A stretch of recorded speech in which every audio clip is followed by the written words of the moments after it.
ऋतुराज की गोद में मंजरी, ऋतुराज की गोद में मंजरी, रात दिन करवटे जब बदलने लगी, चाँद शर्मा गया गुल बदन देखकर, खिल के चंपा चमन में मचलने लगी, नूर नैनों में उल्फत की आशा बनी, दिल में नाज यदा की रवानी हुई, दिल में चिंता बड़ी सृष्टि करता के बीच, भारी सर पे सुता जब सयानी हुई। हाँ है भैया, हाई एकदम निश्चिंत।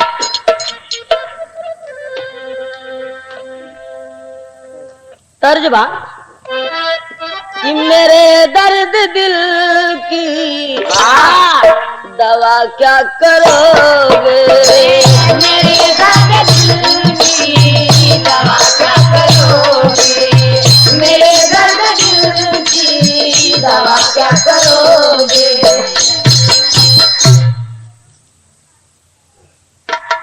पान जमेवा जमाला का पत्ती जमलो, ये तो तर्ज है गाना का भावा कि अरे घटा घेर ली है तो बरसात होगी, घटा घेर ली है तो बरसात होगी, घटा घेर ली है तो बरसात होगी।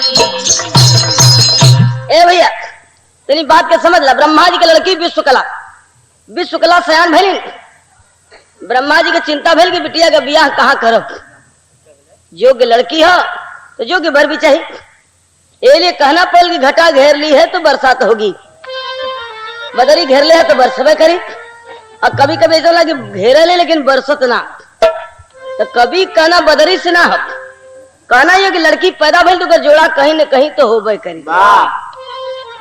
अरे घटा घेर ली है तो बरसात होगी, अरे अली से कली की मुलाकात होगी, अली से कली की मुलाकात होगी, अली से कली की मुलाकात होगी। अरे वाह वाह मास्टर जिया, बेटी क्या है, खिलती कली है बाग में उपहार किसी की, करती है सुता जिंदगी गुलजार किसी की, विश्व कला का विरंच ब्याह रचाए, गुणवान विश्वकर्मा को दामाद बनाए। विश्वकर्मा जी से लड़की की शादी ब्रह्मा जी के लिए, विश्वकर्मा जी सृष्टि के एकमात्र कलाकार हैं, शादी हो गई तो सरिता या सिंधु के बड़ी संगम की बधाई, सौहर के साथ विश्वकला सौहरे आई,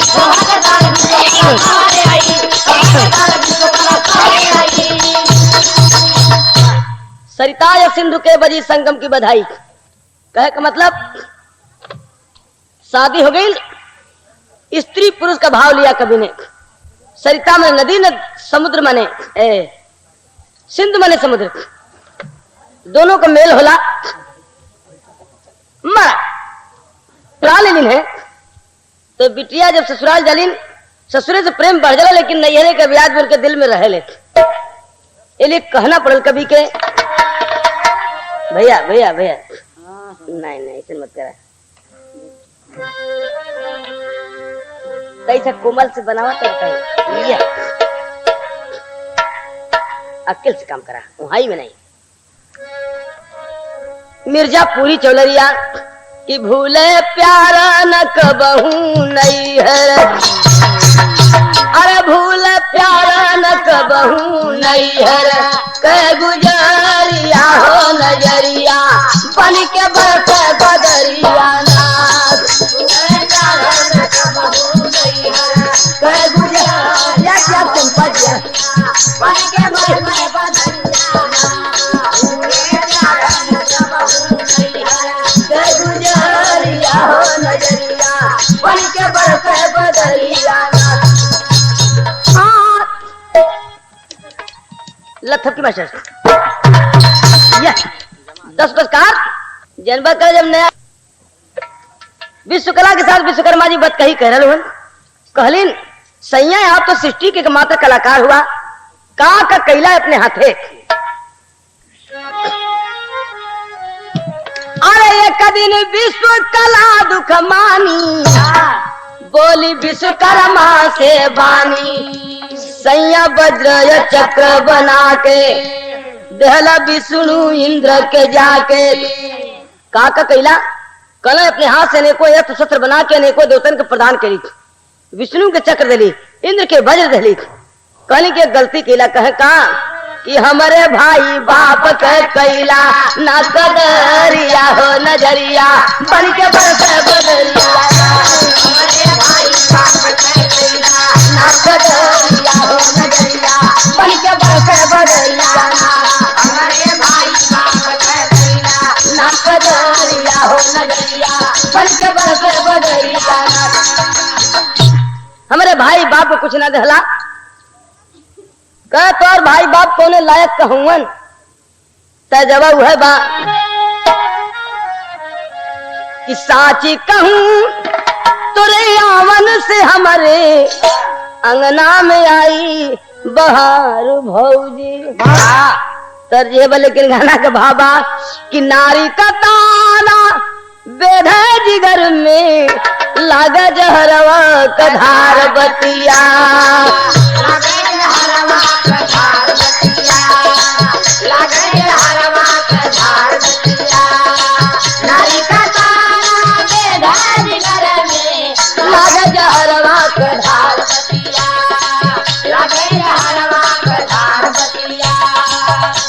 अरे साच को आचू नहीं है ये प्यारी, साच को आचा नहीं है ये प्यारी, साच को आचा नहीं है ये प्यारी। विश्वकर्मा बोले विचार बतिया, अरे बाबू का तोहरे जानीला प्रभुताई। हे बाबू का तोहरे जानीला प्रभुताई। चुगला हुए हो नारद तोहरे भाई, चुगला हुए हो नारद तोहरे भाई, चुगला हुए हो नारद तोहरे भाई। कह कि जानीला तोहरे बाबू के, तोहर बाप ब्रह्मा बुढ़ा, तोहर भाई नारद घूम घूम झगड़ा लगावलन तो इन लोगन के अस्त्र दे के हो ही कर। अरे वीरन के अस्त्र दियाला कायरन के नहीं। का करी है कायर कटारी है प्यारी, का करी है कायर कटारी है प्यारी, का करी है कायर कटारी है प्यारी। जिन बोला सेखी बघार बतिया। कहलिन करे हमारे भाई बाबू कायर बता देला तोहरे घरे रहबे न करब। अब नाराज हो गए लगल बिस्तर बांध है कपड़ा उपड़ा गठरी गठरियावे लगल, लेकिन तर्जवा वह फेर आ गई कि निबिया की डरिया मैया नाली न झालुआ की झूली झूली।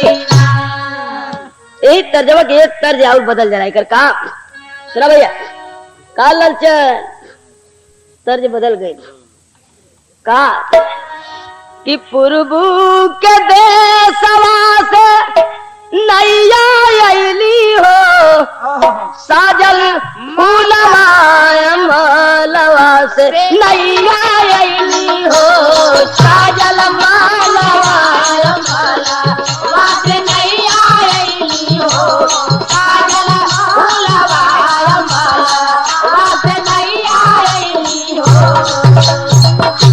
ये बदल गई ये गाना का भावा कि सैया के मुहवा सुन के नैहर के बुरैया मनवा धूमिल भइल साल छतिया में मेहनवर मनवा धूमिल भइल साल छतिया में मेहनवर मनवा धूमिल भइल छतिया में मेहनवर मनवा धूमिल भइल।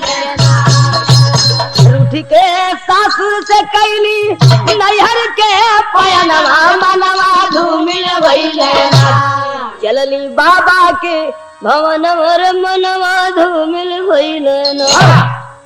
बिस्तरा बांध के जब चले लगली है तो जन्म कल जब नई मेहरारू आवली पहले पहिल और 4 दिन रह के चले लगली तो ड्यूटी का 2 घंटा का हो जाए, काम धंधा का 2 घंटा का हो जाए, दुकानदारी 2 घंटा कम हुए, लेकिन चले के टाइम तनी सा भेंट हो जाएगी। चले के टाइम तनी भेंट हो जाएगी। अया नाराज हो गई। लगलन विश्वकर्मा जी हाथ जोर जोर के मनावा, मान जा, अरे हम तो मजाक करते हैं, जा मोह तू चल जब तुम कैसे रहो। हे अरे केतनो मनावा विश्वकर्मा जी मयनवा मनवा धूमिल भइलना। अरे मनली नाये को कहनवर मनवा मनली नाये को कहनवर मनवा धूमिल भइलना। मनली नाये को कहनवर मनवा धूमिल भइलना। कहा के हम रहबा न करब, तू कितनो कहा ना मन। चल गली। विश्वकर्मा जी दुखी हो गए कि हाय रे दुल्हनिया, अरे कहाँ के संती मजाको कर दहली, तनी सा मजाक करी चिटिक के चल दहली। हरे नजरिया तरस नारी के बिना, अब बेध बिरह बान जब सावन के बदरिया। दुखी हो गए, नजर में सूरत समा गेल दुल्हनिया के, हृदय में सूरत समा गेल, दिमाग पर चढ़ गई लोकर सूरत।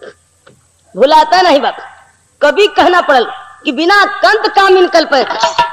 जनबा कला कितना जने इतना इतना दिल में बसा लेलन, 2 दिन 4 दिन के भेंट वाली ऐसन मुलाकात तो बात रहे कि भुलाबा न करतन। जब मेहरारू चले 4-6 दिन तो दाना पानी निक ना लगत।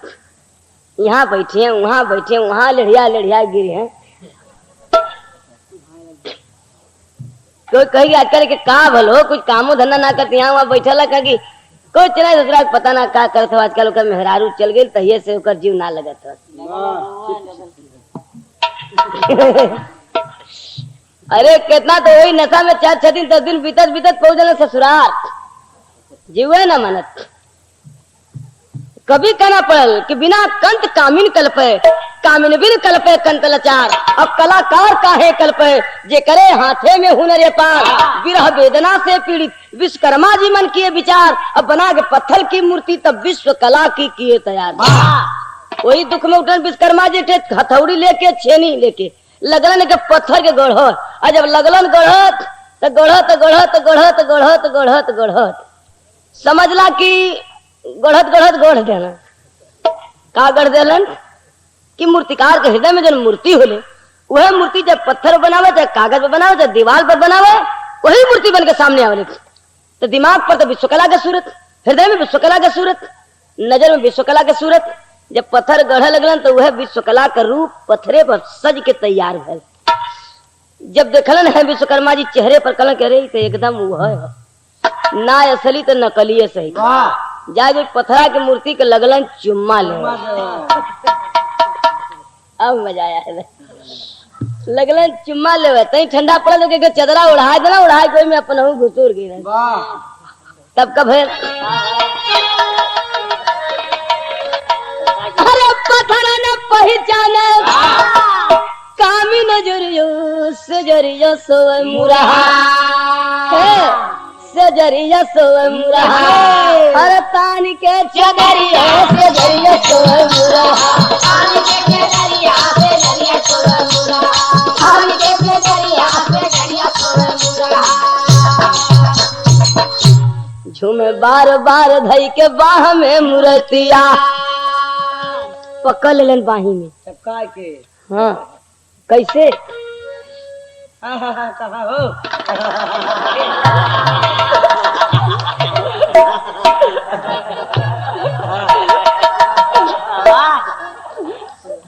अरे झूम बार बार धई के बाह में मूर्तिया पल भर न बिसरल नार के सुरतिया।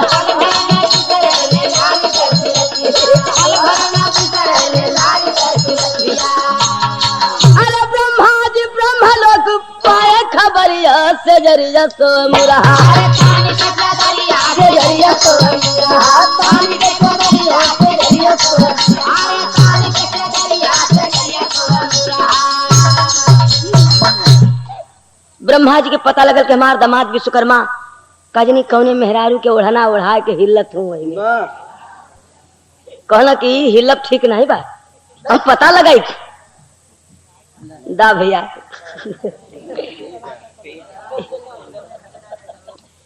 ता ब्रह्मा जी ने पता लगा अब देखलन विश्वकर्मा जी के घर में पथरा का मूर्ति, तो मूर्तिया की तरफ तकलन और नीचे ख्याल रखलन, एक गोड़ भीतर एक गोड़ बहरे, और तबले लग गए ठोकर झटका गेलन।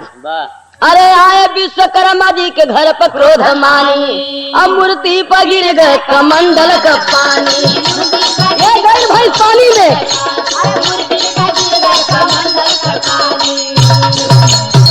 ब्रह्मा के कमंडल का पानी छलक के चल गए पथरा की मूर्ति पर।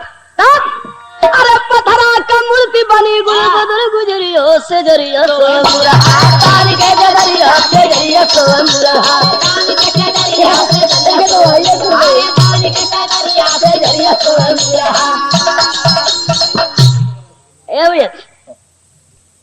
पथरा का मूर्ति जब करे रहतन मुलायम हो गए, नरम हो के लगल टहरे। ब्रह्मा जी ले कमंडल भगे, और तबले विश्वकर्मा जी निकलने घर में से देखा पथरा का मूर्तिया घूमत बा, ई का हो गए। ध्यान लगना कहीं तो हमारे ससुर जी काम बना के चल गए, दया मजा आई। ए भगवा भगवा का भगवा से भगत सिंह होबे का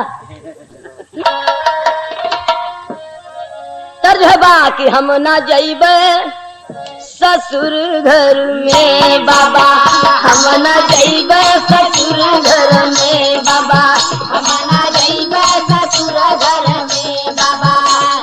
हाँ दियरा जरी गए हमार, दियरा जरी गए हमार बाबा, हम ना जाइबे ससुर घर में बाबा, हम ना जाइबे ससुर घर में बाबा। तो आ जाऊ कि रात सपना देखाए पिया हमका, रात सपना सर जे बोले लेकिन गाना का भावा कि लुटे भवरात। अब यहाँ का बात बताई न, खाली समझ लिया है अपने से का कि लूटे भवरा बाहर बगिया में, लूटे भवरा, लूटे भवरा बाहर बगिया में, लूटे भवरा, लूटे भवरा बाहर बगिया में, लूटे भवरा। मन का मदन विश्वकर्मा मिटाए, छलकल सागर, छलकल सागर का प्यार बगिया में, लूटे भवरा, लूटे भवरा बाहर बगिया में, लूटे भवरा, लूटे भवरा बाहर बगिया में, लूटे भवरा। दुल्हनिया के गर्भ हो गए तब। अरे एक दिन विश्वकर्मा की राजधानी नारद ज्ञानी हो, अब बजात बीड़ा करन गए मेहमानी नारद ज्ञानी हो। बजाते बीड़ा करन गए मेहमानी नारद ज्ञानी हो, बजाते बीड़ा करन गए मेहमानी नारद ज्ञानी हो। अरे खुशी खुशी से गले मिले हंस के बहनो इसार हो, आ भगत में जुड़ गई ले विश्वकर्मा प्रेम पसार हो। अरे विश्वकला तब लेकर आई पानी नारद ज्ञानी हो, देख बहन को अकेले तुरंत चकरानी नारद ज्ञानी हो। नारद जी ने पता लगा विश्वकर्मा जी घर में जब हलन है, विश्वकर्मा जी कलन कैसे चल रहा, कलन तनी खोज खबर ले ली तो हाथ कल बैठा, जब बैठलन है चार तरफ चपकात हो। विश्वकर्मा जी समझ गए कि दुल्हनिया के देखे चाहते हो, आवाज लगी दुल्हन तनी पानी लिया तोहर भैया आल हो। एक गिलास पानी कटोरी मीठा ले ले आवत बा। नारद जी देखलन तक देखता रह गलन, अखिया चका चौध हो गई, मुहवा बवाए गए। कह का मतलब आश्चर्य का बात होला तो आदमी ना देखल करे, पक्का पक्का हो जाएगा। अरे ये कब है कहना कि बहिन तो घरमा रहल, यहाँ कब चले आई, वह हो कि दूसर हो कि है नहीं कि मेहरुआ नाना तजबीज ठोन। तब लोग नियर आ गई, लप दे मीठा मुहे में ना, गप दे पानी पेला ना, टप से चल देना वहां से। विश्वकर्मा जी कहना अरे अरे अरे इतना जल्दी अला, इतना जल्दी चल देला ना, कुछ खैला ना पेला। कहना कि सुना हमके कई जगह जाए के बड़ा काम है, हम जाते गैलन कहा। अरे चक्रित नारद चले वहां से पहुंचे निज भवनवा हो, विश्वकला से जाके कहला देखल कुल बयनवा हो। अरे विश्वकला से बोले मधुरी बानी नारद ज्ञानी हो, अरे विश्वकर्मा जी लाए दूसरी रोरी नारद ज्ञानी हो। जाके विश्वकला से कहलन के रे बहिन कहीं गई ना रहलू, कहीं कि ना कहीं ना गलली, का तो गड़बड़ हो गल, तुहार दुल्हा दूसरा मेहरारू लिया के रखलन, एकदम सकलक तुहरा मतिन बात। इतना सुनलिन मिजाज लाल हो गए, मेहरारू के पता लगे कि हमार दुल्हा दूसर मेहरारू रखले हुआ, तो जाना कि टोपी टिपो की एको न देखे हैं। पता पा जाए कि नहीं, आजकल दूसरे से बतियाओ न जाना तो सिवाने में हाथ मारा झगड़ा रखले हो, एको पर बाकी नहीं रही। अरे बाबा न भाट या कुकुर बन बिलरा, अरे जतिया के देख जात जरा लगुल्ला, जात कबरी जात और काट कबरी काट, वैसा ही सवतिया के देखी के सवतिया, अरे जरी के अंगार है जाली गुसिया, बतिया सुना तो लागल दिल में अगिनिया, पहुंची विश्वकला तब ससुरावा में जात, कहलिन कि चला पता लगाई कवने का हिम्मत पड़ल कि हमरा दुल्हा के संगे रहत बा, कहा मनौले ना मानत रही, कहा बिना बोलौले चल दहली पीटी करत कर। जाके विश्वकर्मा जी गली कर हम आ गईली, अब न कबो झगड़ा होई न कभी बुराई होई न कभी नैहर जाब, जवन कहबा तौने करब, लेकिन घर में से सैयादा सवतिया भगा, वो मेहरारू कवन लिया के रख ले, के पहले निकाला बाहर, हम आ गईली। कहलन कि मेहरारू के तुम भगाई देव, लेकिन तू आवा पहले घरवा में, जब घरे में हलनी तो विश्वकर्मा जी कोठरिया में हल गए, तब ले नैकी मेहरुआ देखा गई, कहली कि करे तही हमारे दुल्हा के संगे रहत है, कह कि कैसन तोहार दुल्हा, हमारा दुल्हा हुआ, उ कह हमार दुल्हा, उ कह हमार दुल्हा, कैली तकरार दोनों आपस में गुजरिया, अरे लट खोला अंगना में लाड़ा बौखला, कैलिन मारी के मारा पटकी का पटका वही अंगना में, एकदम नंगो चंगो हो गई, धोती सोती कुल उतार के एकदम और लड़ते लड़ते पटकी पटका कह के कुल एक पर तरपरा के कम सट गई। विश्वकर्मा जी घर में से निकलना कहल के रे ई तो दोनों मार कैले बानी अपने में, होई बड़ा गड़बड़, पहले मार होई दिन भर तुम्हारा दिमाग खराब हो जाए, पहले एक मिली के हटाई भी से, दू ठे न रही तो एक रही, और एक का सवाल तुम्हारी बेहूती रही जो नकली तो नहीं हटा दे, लेकिन चिन्हा तो नहीं भाई मैं कौन असली है कौन नकली है, एक ही समान लागा दुल्हू गुजरिया, अब बुद्धि विश्वकर्मा जी का गैली चकराहट, कौन लगे अब तो चिन्हाती न बनी तो का करी, कौन उपाय करी, देख मिट्टी उठोला हाथ में, अब पढ़ के मंत्र मारे विश्वकर्मा जी चला, अरे पत्थर वाली नारी फिर से भाई ने पत्थरवा, लेकिन गर्भ 9 महीना का नहीं वाला,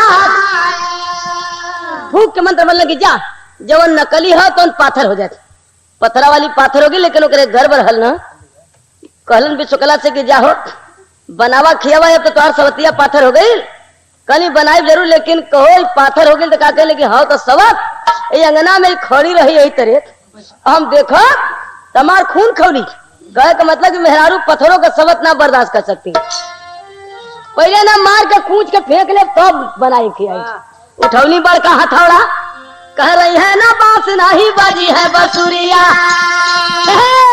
हम तोड़ा मूर्ति विश्वकला घाने जब चला, एक हथौड़ा में मरली मुड़ी छटक गई हो दे, दूसरा हथौड़ा छाती पर, तीसरा हथौड़ा पेटे पर, तब पेटा में फटा था निकल सुंदर एक कुमारिया, पेट फटल देख सुंदर लकड़ी, अरे लड़की क्या क्या करके गिरल चाहत बा, झटका में जो काम गड़बड़ा जाता। विश्वकर्मा जी लोग के हाथ में कमर दा, ये लड़की के पाले के परी तोहार थाती है, लड़की कमर रहल, अरे बड़ा नाम कन्या का जग में जागा मगरती, अब बड़ा नाम कन्या का जग में जागा मगरती, आज कर काम देव दुनिया में भइल पति, अरे दिया दिया दिया एक कामदेव को जलाए शिव जी नेत्र तीसरा खोली हो, अब पति विरह में सिवदानी से रति दुखी हो भूली हो। अरे बिना पति के नारी का कवन गति, जेकर कामदेव दुनिया में भइल पति। कामदेव का हुआ दोबारा प्रद्युम्न के अवतार हो, समर्थ इतिहास पौली फिर पर सिंगार हो। अरे सोना सैया के संग देखा सुंदर सती, जेकर कामदेव दुनिया में भइल पति।